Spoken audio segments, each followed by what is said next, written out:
course you can. We've just gone live, but yeah, of course. Okay, as a dev, right? I've got two questions. What blockchain technology do you think gives you the most revenue, and what smart contract? What would you use a smart contract to get the most money for? Oh, okay. So the biggest way that I would see that smart contracts can be used to make money, unfortunately, it's very controversial, is for flash loans. Like that's that's just the from what I understand of what's capable with flash loans. I'd say that, and then smart contracts to be used for front running on exchanges and front running, especially as like they start tokenizing the stock market. I think smart contracts being used for front running people's trades is an infinite pile of money. Like you'd basically get paid on every movement of asset on the planet. So I think that's the most lucrative. The actual blockchain, that is a great question.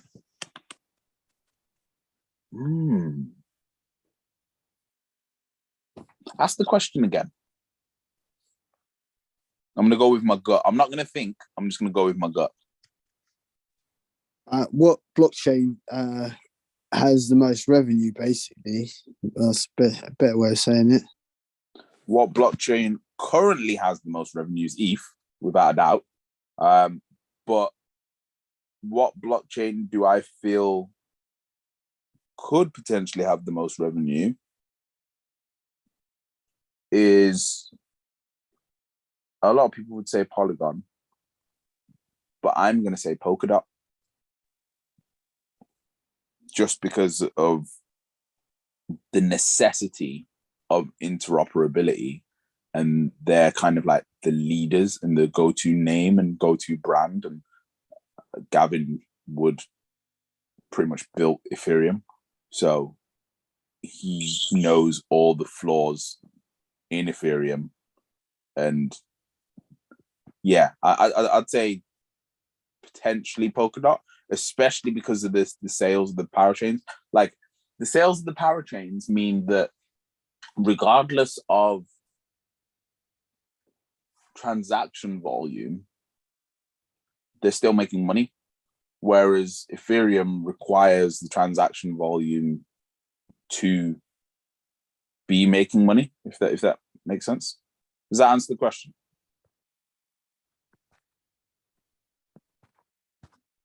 Yeah, sure. Yeah, thank you. Thanks. Well, what as that's me from a business point of view, but now I'm intrigued to know from a developer's point of view, what would your answer be to the exact same question? I like as a dev, I generally go to what's got more like white papers and tutorials and stuff that I can kind of work from. So Ethereum has a lot of information. What blockchain technology? What blockchain? Sorry, I wouldn't know. I usually do what the customer wants, but that's about it. It's usually defined by the customer, because they've said, yeah, we like this, you got to do this. You're like, yeah, no problem. But the most, the stuff that I've been paid for has usually been Ethereum. Yeah, so that's kind of my answer. Okay, so now you're going to help me out a lot. Which blockchain would you say is, I'm going to ask two questions. Which one is the most fun to build on?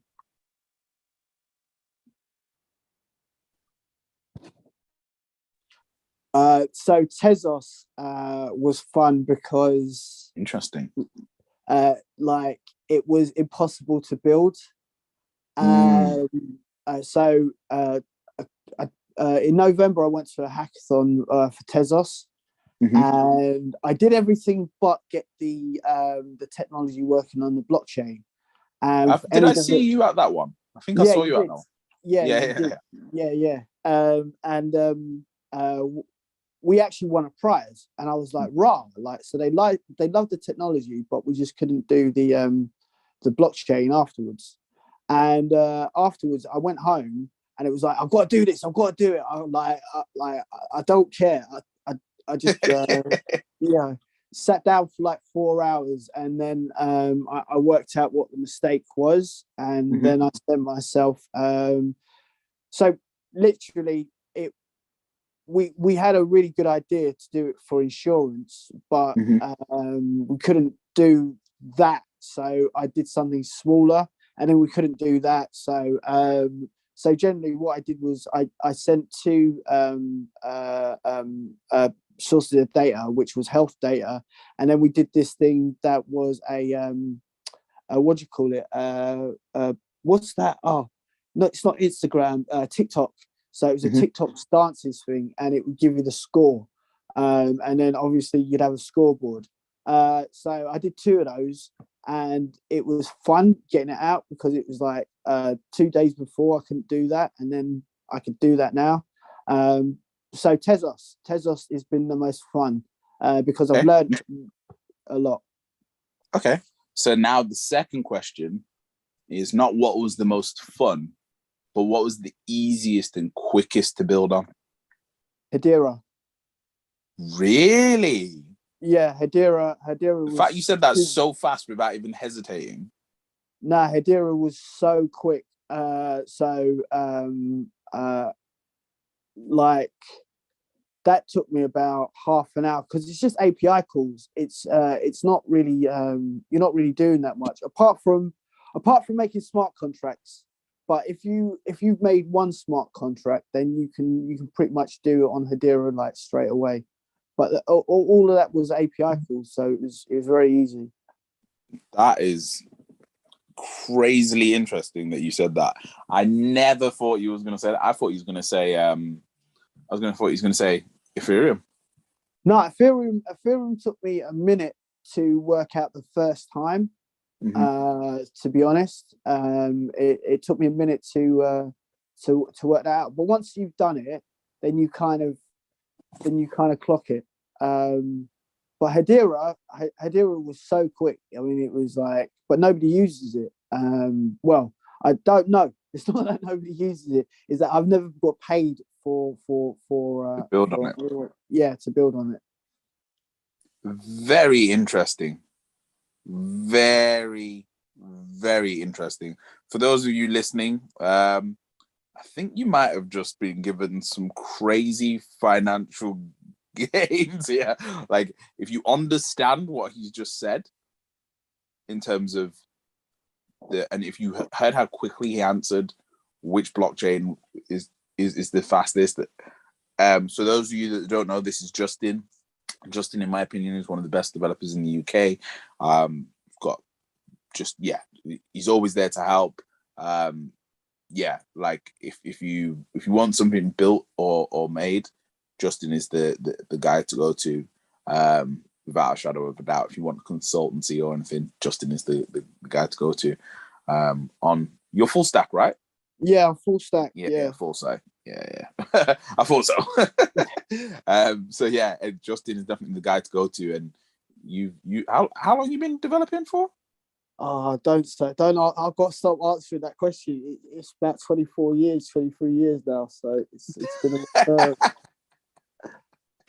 So I think it's safe to say you know what you're talking about, and you've had your fair share of experience of developing on things. So when you say that Tezos is the most fun, and then you said that Hedera was the fastest, I think that is a big inclination of two projects that maybe people should pay attention to. And then third question.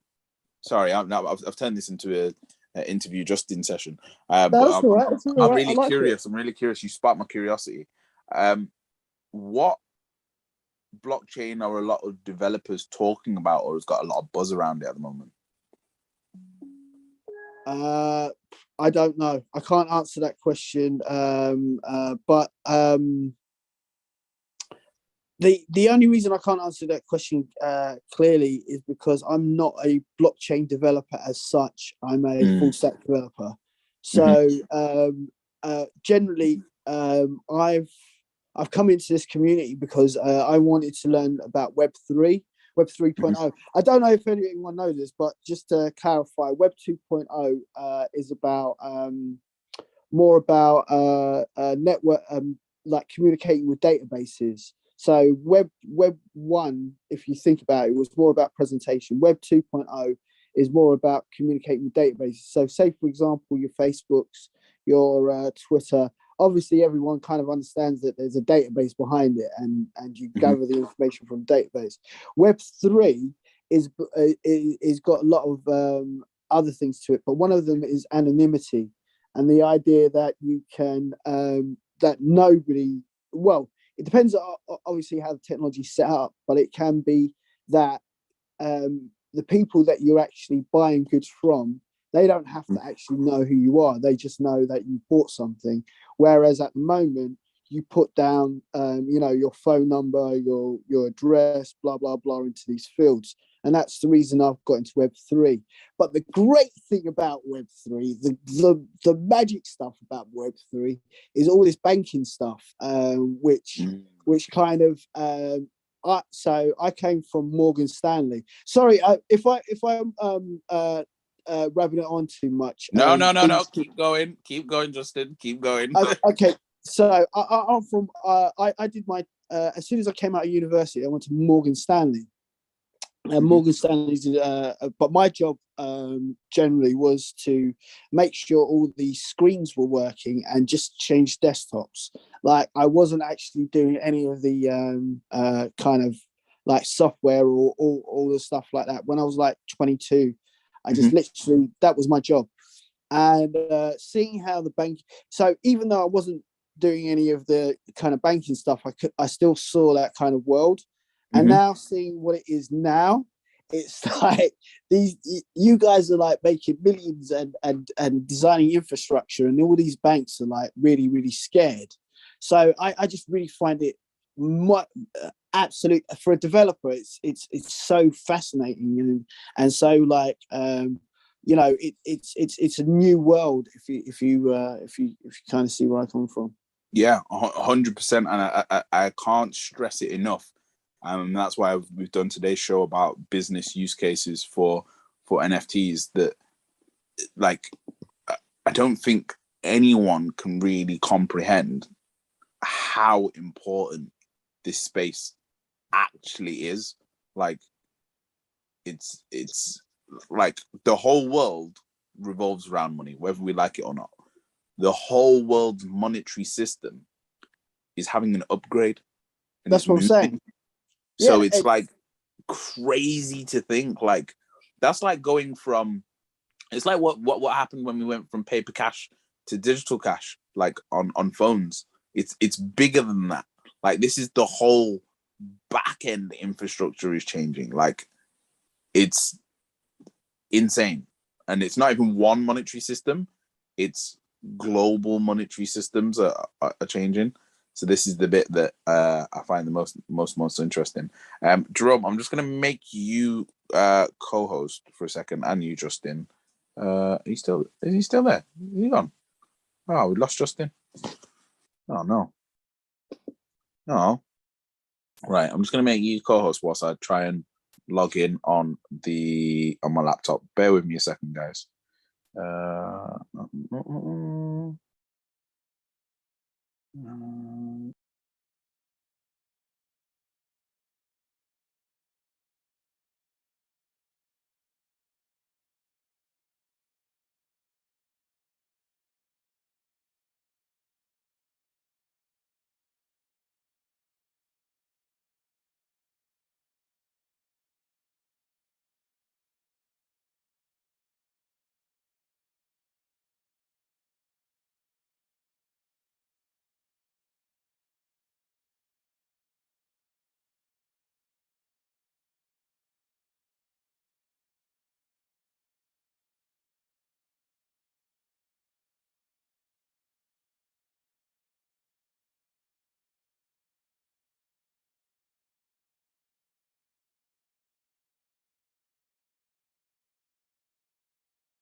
It's not having it. It's not having it at all. Oh well. Okay. Right. Let's go back to where we was. Right. Hang on a minute. So how am I going to do this episode? Okay. I haven't got LinkedIn. I've got Dom's LinkedIn. Let's see if I can get onto Dom's LinkedIn and deliver this session from there. Okay. Okay, I'm gonna have to just do this. All right. I'm gonna have to just read what I've wrote. So this isn't how today's session was meant to go. It's kind of ruined me here. But I'm gonna have to just literally read what I've got here because my laptop is refusing to let me load Zoom, which is pretty annoying. Yeah. Okay. So the first one was ERC 1337, which is subscription and NFTs. So the perfect example that I thought there is anything with subscriptions is going to probably use ERC 1337 at some point in the future. So that's your Spotify's, your Netflix. And I think the reason why that's not going to happen now is because of Apple. I think that's the main reason why. Because it developed, like if your company is using smart contracts or NFTs and there's any money made from the NFTs, you've got to pay 30% of that to Apple. So why would Netflix use NFTs for their subscriptions if it means that they'd have to give 30% of what they make to Apple? It just doesn't make any sense. So I think that's a big thing that's stopping development there.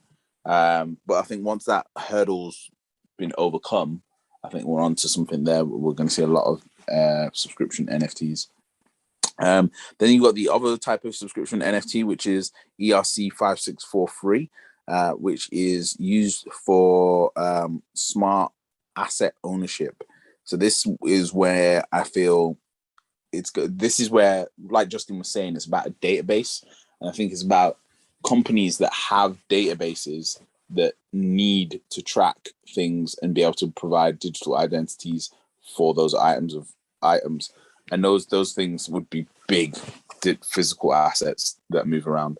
And I think an example of a big physical asset that moves around all the time is a car.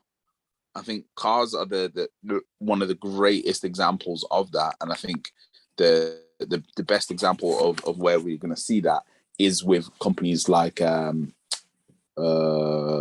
what's that car rental company? The one in London. I can't remember what it's called, but other car rental companies like Avis and Enterprise, I think we're going to see them start turning each one of their cars into NFTs, but they probably won't use the word NFT, and they probably might use the word smart contract, but I doubt very much they'll use the word NFT. Just like how we saw Reddit use the term digital collectibles instead of NFTs, I think we're going to see car rental companies create their own wallets for you to rent cars, and then through that they're going to be able to track everything that you're doing with the car and like your spending habits and whatever whilst you've got the car. So I think that's a definite one. The one that I think is quite obvious is Castle Fine Art. I don't know if anyone's got a Castle Fine Art in their area, but there's like two of them in Birmingham. One in the Mailbox, one by Snow Hill Station, and I know there's one in Manchester on Deansgate. You must have heard of Castle Fine Art if you're outside of London, but I'm sure there's but basically art dealerships. I think it's a given and a no-brainer that they're going to start doing tracking like that for rentals when people want to rent the art.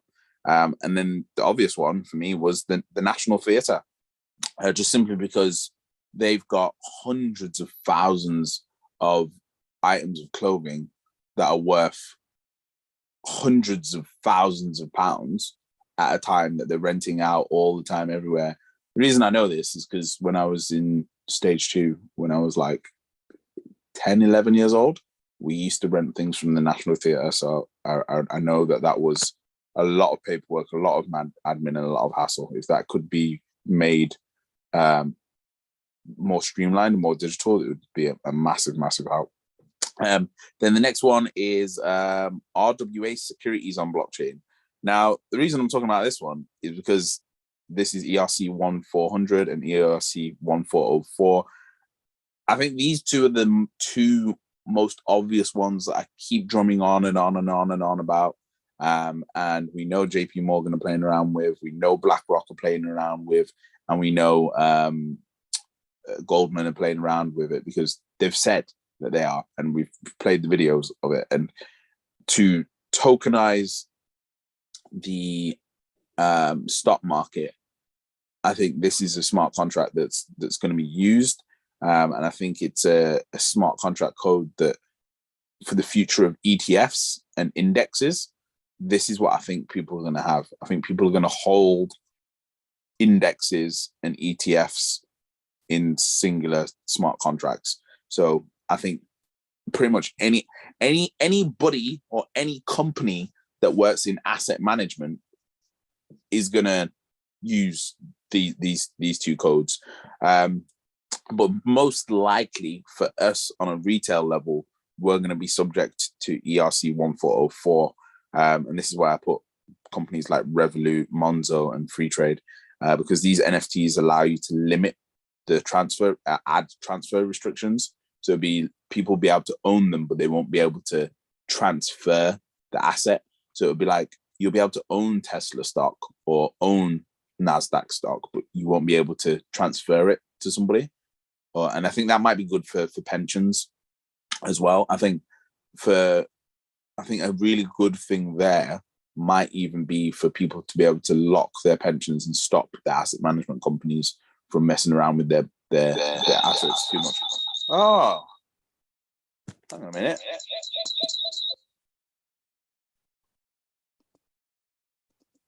Oh, definitely close.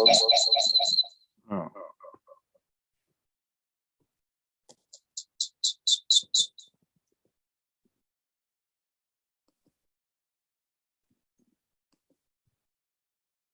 Ah.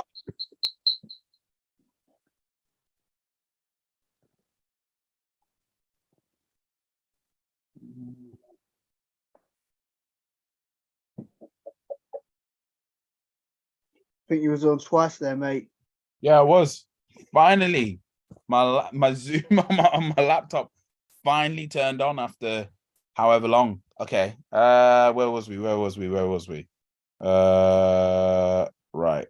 I was going through my post, but now I can go to the original post that I got this from, but I don't know if it's as relevant to do now, but I'll do it anyway. But yeah, hang on a sec.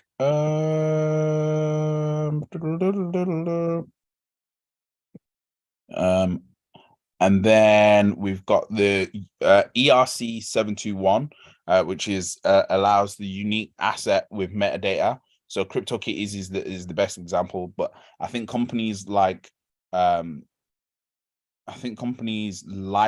Enix, who have already said that they're making moves into gaming with NFTs, and they're if you know anything about Square Enix and their games like Final Fantasy, uniqueness of character and the way that you train and build up a character is essential. And I think a lot of the biggest esports that are out there at the moment, like your Dotas, like your Overwatch, like your Counter-Strike, they're all very much based on unique asset metadata.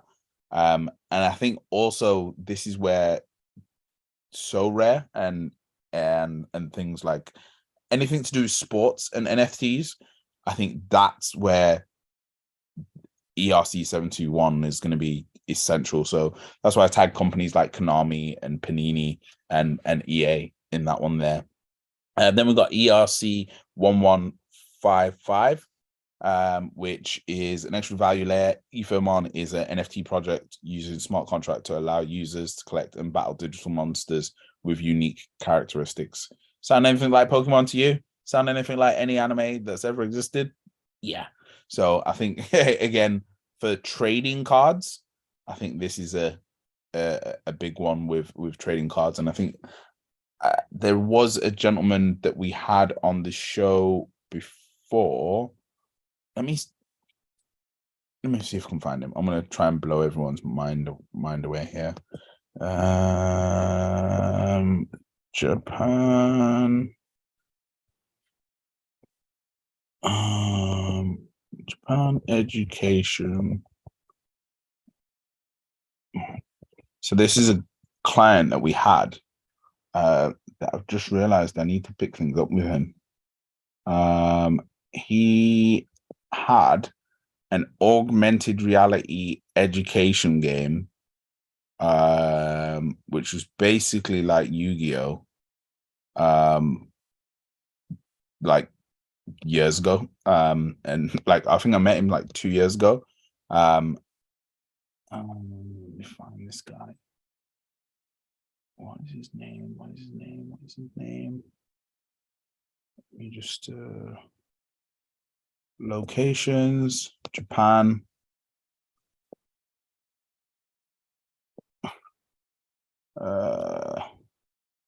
Give me a second, guys.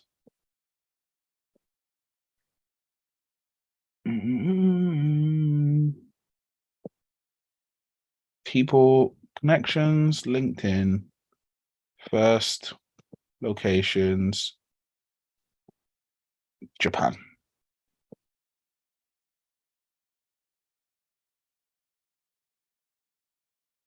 Oh man, I can't find him. Okay, let me try and Google him.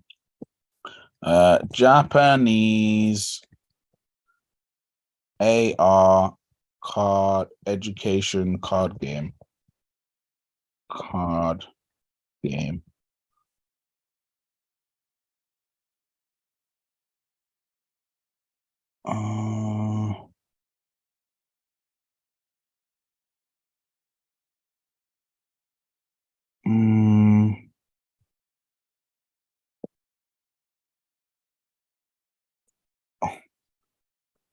Based on periodic table. Periodic table.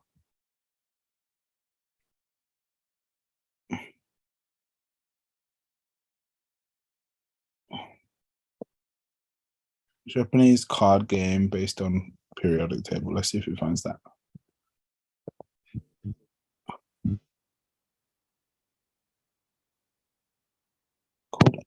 Your screen's not showing at the moment. Oh, is it not showing? Okay, hold on. Wait.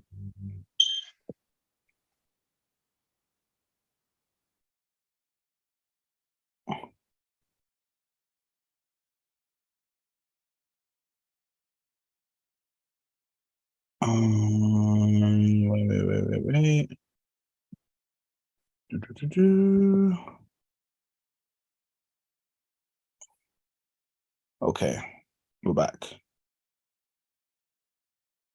Is it this one? Is it called Elementio?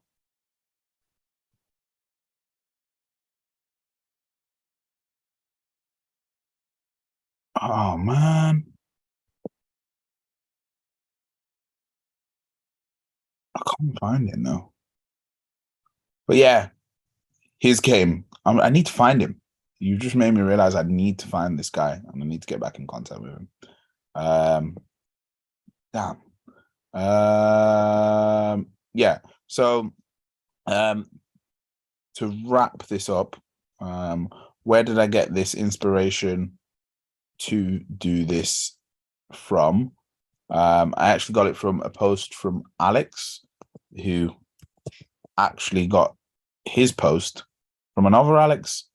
So I saw Alex do this post here, which is a more simpler version of everything that I've just gone through. So go give Alex a like and a follow. So as you can see, ERC 1337, power subscription-based payments, ERC 5643, subscription-based payments coupled with an asset, ERC 4907, rentable NFTs, ERC 864, divisible shared NFTs, ERC 998 holds ERC 20 and ERC 721 tokens within it. So that's tokens, as we know, built on other blockchains and NFTs with metadata inside of it. So 998 is probably the one most useful for gaming. Then we got ERC 1440, real world assets and securities on the blockchain. You're going to see a lot of that being used. ERC 1404, same as above, but with transfer restrictions. And ERC 884 was used for equity share of a business in Delaware. And then, of course, we've got ERC 20, which is tokens, ERC 721, which is NFTs with metadata, ERC 115, semi-unique assets with metadata and extra value layer, and then ERC 725, asset with personal identity metadata, which is where the KYC stuff will probably come into play. But yeah, he got the post from Alex Bodnaric, who please give this guy a like, a follow, and share his content, because this is where I got it from. And he's got like a little book here, 8 ways that it's going to be used. So you can see ERC 721, most common use standard digital assets, as done by Ferrari, Nike, Reddit, as we know. And then with ERC 721, each token is unique and cannot be divided or directly exchanged for another, while ERC 115 basically supports the creation of semi-fungible tokens, meaning additional value layer can be made. So what does that mean? ERC 1155 allows you to basically fractionalize. That's the best way of putting it. So 725, standard for self-sovereign identity. This is basically the identity one that we spoke about. ERC 1400 and 1404, again, for real estate and real world assets. And that one can be used for forced transfers as well, which is very interesting, how that could be used. ERC 884, that was the one where it was can be used for equity sales for private stock. Then we got ERC 1337, which is subscriptions, as we spoke about. ERC 5643, which is business subscription, so magazines and stuff. And then ERC 4907, the rentals, which could be used by Airbnb. And then ERC 864 allows multiple parties to hold the same NFT, which I think is going to be very useful for music. So yeah, that's just a few of them. Let's go and explore and discuss with whoever's left on the call. So we'll start off with yourself, Jerome. Any questions, any thoughts on anything we covered today? Yeah, no questions. Just insightful, because I didn't know there were so many ERC standards already. And that just got me thinking, are they created independently from the Ethereum Foundation? And are they co-signed by the Ethereum Foundation?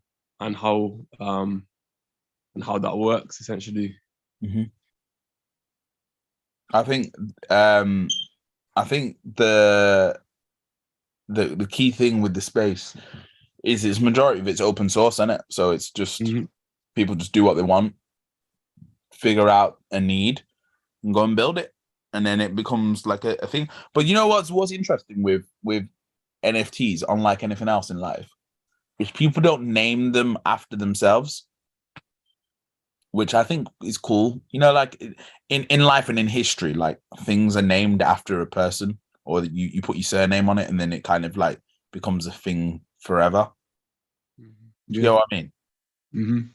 Like Hoover, or like, let me think of another one like that. McDonald's, or like Hilton, or like the one we spoke about, Cole, because you work with Cole. But I don't see that happening, like, unless people change their legal names to oh yeah, I'm the one that created this ERC token, so I'm changing my name to Michael ERC, whatever. Yeah. Which I would probably do, to be fair. Yeah. So yeah. And then Crypto Boss, any thoughts, comments?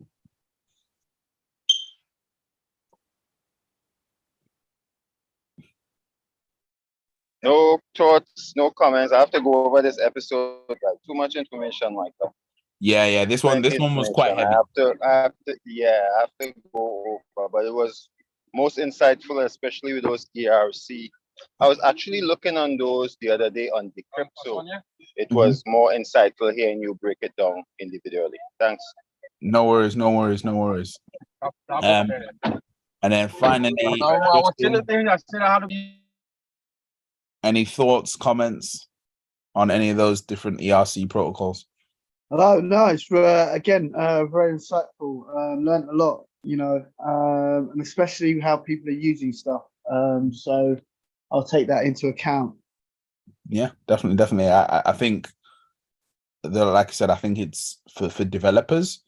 I think a key thing would be to learn the smart contracts that are going to have the most demand and the highest ticket value. And I think without a shadow of a doubt, it's the ones to do with real world assets. Like if you can develop those smart contracts, there is literally no way that there's no demand for your services. It's like impossible. So yeah. And then Crypto Boss has got his hand up again. Go on, Crypto Boss. Just want to say to the people listening and to those who are new, this NFT Friday, along with the game that I started listening to feverishly from September. From September till now, I have invested in about 25 different NFTs. And overall, my mentality and mindset has changed because of the game and NFT Fridays. Just putting that out there. Thank you, bro. Appreciate that. Love for that. Yeah. Sometimes we feel like what we're saying is not making an impact, and then people like you say that, and we're like, yeah, you know what? We are making an impact, because that's how we measure success at Blockchain Sensei. That's one of our company mottos, is to measure success by impact. So yeah, man. Thank you. Right, I'm going to end today's episode there. Thank you very much, everybody. Didn't really need a disclaimer on this one because we didn't really go over that much financial. It was more techie. But yeah, anyone that watches this that wants to go over this in more detail, let us know. See you later, guys. Thank you. Bye.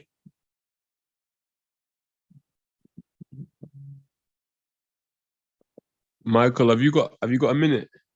Yeah, let me stop the live streaming. Actually, let me stop.